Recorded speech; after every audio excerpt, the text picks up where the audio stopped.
Hi friends, class room PSCയിലേക്ക് ഏവർക്കും സ്വാഗതം. ഈ വർഷം നടന്ന ഫയർമാൻ എക്സാമിലെ ചോദ്യങ്ങളിലൊന്നായിരുന്നു 2023 ICC ക്രിക്കറ്റ് വേൾഡ് കപ്പിൽ പങ്കെടുത്ത രാജ്യങ്ങളുടെ എണ്ണം എത്രയാണെന്നുള്ളത്. അപ്പോൾ ഇനി വരുന്ന എക്സാമുകൾ തീർച്ചയായും 2023 ക്രിക്കറ്റ് വേൾഡ് കപ്പിൽ നിന്നും ഒരു ചോദ്യം ഉറപ്പാണ്. അപ്പോൾ 2023 ICC വേൾഡ് കപ്പ് നോക്കാം. ആതിഥേയത്വം വഹിച്ച രാജ്യം ഇന്ത്യ. ഇന്ത്യയിൽ വെച്ച് നടന്ന ഈ വേൾഡ് കപ്പിൽ 13ാമത്തെ വേൾഡ് കപ്പാണ്. 13ാം വേൾഡ് കപ്പാണ് 2023 നടന്നത്. ഇന്ത്യ സമ്പൂർണ്ണ ആതിഥേയത്വം വഹിക്കുന്ന ആദ്യത്തെ ഏകദിന വേൾഡ് കപ്പാണ് 2023 എന്നൊരു പ്രത്യേകത ഇതിനുണ്ട്. ഇന്ത്യ സമ്പൂർണ്ണ ആതിഥേയത്വം വഹിക്കുന്ന ആദ്യ ഏകദിന ലോകകപ്പാണ്. ഇതിനു മുമ്പ് നടന്നതെല്ലാം മറ്റു രാജ്യങ്ങളും കൂടി ചേർന്നാണ് നടന്നിരുന്നത്. ഇത് ഇന്ത്യ സമ്പൂർണ്ണ ആതിഥേയത്വം വഹിക്കുന്ന ആദ്യ ഏകദിന ലോകകപ്പാണ്.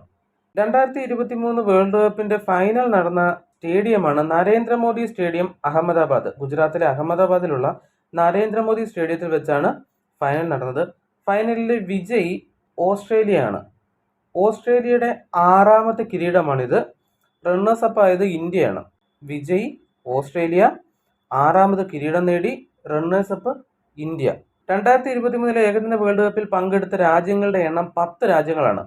10 രാജ്യങ്ങൾ പങ്കെടുത്തു. അതിൽ പങ്കെടുക്കാൻ പറ്റാതെ പോയ പ്രമുഖമായ ഒരു രാജ്യങ്ങളിലൊന്നാണ് വെസ്റ്റ് ഇൻഡീസ്. വെസ്റ്റ് ഇൻഡീസിന് 2023 വേൾഡ് കപ്പിൽ യോഗ്യത നേടാൻ കഴിഞ്ഞില്ല. 48ഓളം മത്സരങ്ങളാണ് വേൾഡ് കപ്പിൽ കളിച്ചത്. 48ഓളം മത്സരങ്ങൾ. 10 രാജ്യങ്ങൾ പങ്കെടുത്തു. 48ഓളം മത്സരങ്ങളാണ് കളിച്ചത്. ഈ വേൾഡ് കപ്പിന്റെ 2023 വൺഡേ വേൾഡ് കപ്പിന്റെ ഔദ്യോഗിക തീം ഗാനം ഏതെന്ന് ചോദിച്ചാൽ ദിൽ Jashan ബോലോ.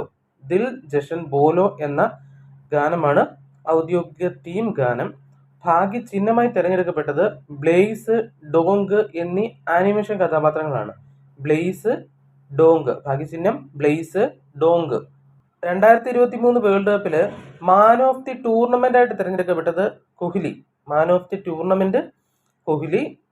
Player of the match ആയിട്ട് ഫൈനലില് പ്ലെയർ ഓഫ് ദി മാച്ച് ആയിട്ട് തിരഞ്ഞെടുക്കപ്പെട്ടത് ട്രാവിസ് ഹെഡിനെയാണ്. ട്രാവിസ് ഹെഡ്, ഓസ്ട്രേലിയൻ താരമായ ട്രാവിസ് ഹെഡ് ആണ് പ്ലെയർ ഓഫ് ദി മാച്ച്. ഫൈനലിലെ player of the match Travis Head ആണ്. എന്നാൽ മാൻ ഓഫ് ദി ടൂർണമെന്റ്, മൊത്തം ടൂർണമെന്റ് നോക്കുമ്പോൾ മാൻ ഓഫ് ദി ടൂർണമെന്റ് കോഹ്ലിയാണ്.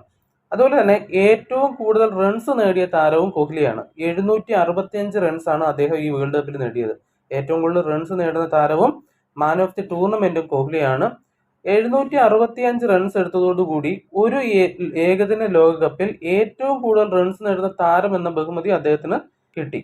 ഒരു ഏകദിന ലോകകപ്പിൽ ഏറ്റവും കൂടുതൽ റൺസ് നേടുന്ന താരം എന്ന ബഹുമതിയും അദ്ദേഹത്തിന് കിട്ടി. അത് സച്ചിന്റെ റെക്കോർഡാണ് തകർത്തത്. അതുപോലെ തന്നെ ഏകദിനത്തിൽ 50 സെഞ്ചുറി നേടുന്ന ആദ്യ താരം, ഏകദിനത്തിൽ 50 സെഞ്ചുറി നേടുന്ന ആദ്യ താരമാണ് കോഹ്ലി.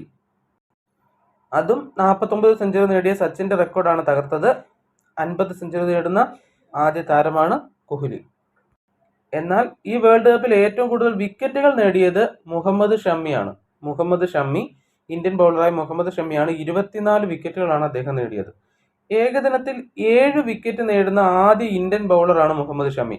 ഏകദിനത്തിൽ 7 വിക്കറ്റ് നേടുന്ന ആദ്യ ഇന്ത്യൻ ബൗളറാണ് മുഹമ്മദ് ഷമി. ഏറ്റവും ഉയർന്ന സ്കോർ നേടിയത്, ഈ വേൾഡ് കപ്പിൽ ഏറ്റവും ഉയർന്ന സ്കോർ ഒരു കളിയിൽ നേടിയ വ്യക്തിയാണ് മാക്സ്വെൽ. അഫ്ഗാനിസ്ഥാനെതിരെയാണ് അദ്ദേഹം ഈ റെക്കോർഡ് കരസ്ഥമാക്കിയത്. ഏറ്റവും ഉയർന്ന സ്കോർ നേടിയത് മാക്സ്വെൽ. 201 റൺസാണ് അദ്ദേഹം അഫ്ഗാനിസ്ഥാനെതിരെ അടിച്ചു കൂട്ടിയത്. 2023 വേൾഡ് കപ്പിൽ ടൈംഡ് ഔട്ട് ആയ ആദ്യ താരമാണ് ശ്രീലങ്കൻ താരമായ ആഞ്ചലോ മാത്യൂസ്. ബംഗ്ലാദേശിനെതിരെയുള്ള ശ്രീലങ്കൻ മത്സരത്തിൽ ആഞ്ചലോ മാത്യൂസിനെ ടൈംഡ് ഔട്ടായി പ്രഖ്യാപിക്കുകയായിരുന്നു. അദ്ദേഹം കൃത്യസമയത്ത് ക്രീസിലെത്താത്തതിനെ കാരണം 3 മിനിറ്റിനുള്ളിൽ ക്രീസിലെത്തേണ്ടതുണ്ട്. അതിന് കഴിയാതെ വന്നതിനാൽ അദ്ദേഹത്തെ ടൈംഡ് ഔട്ടായി പ്രഖ്യാപിക്കുകയുണ്ടായി. ഒരു ബോൾ പോലും ഫേസ് ചെയ്യാതാണ് അദ്ദേഹം പുറത്തായത്. അപ്പോൾ 2023 വേൾഡ് കപ്പിൽ ഒരു ബോൾ പോലും ഫേസ് ചെയ്യാതെ ടൈംഡ് ഔട്ട് ആയ ആദ്യ താരമാണ് ആഞ്ചലോ മാത്യൂസ്. ക്ലാസുകൾ നിങ്ങൾക്ക് ഉപകാരപ്രദമായി തോന്നുന്നുവെങ്കിൽ ലൈക്ക് ചെയ്യുക, ഷെയർ ചെയ്യുക, സബ്സ്ക്രൈബ് ചെയ്യുക.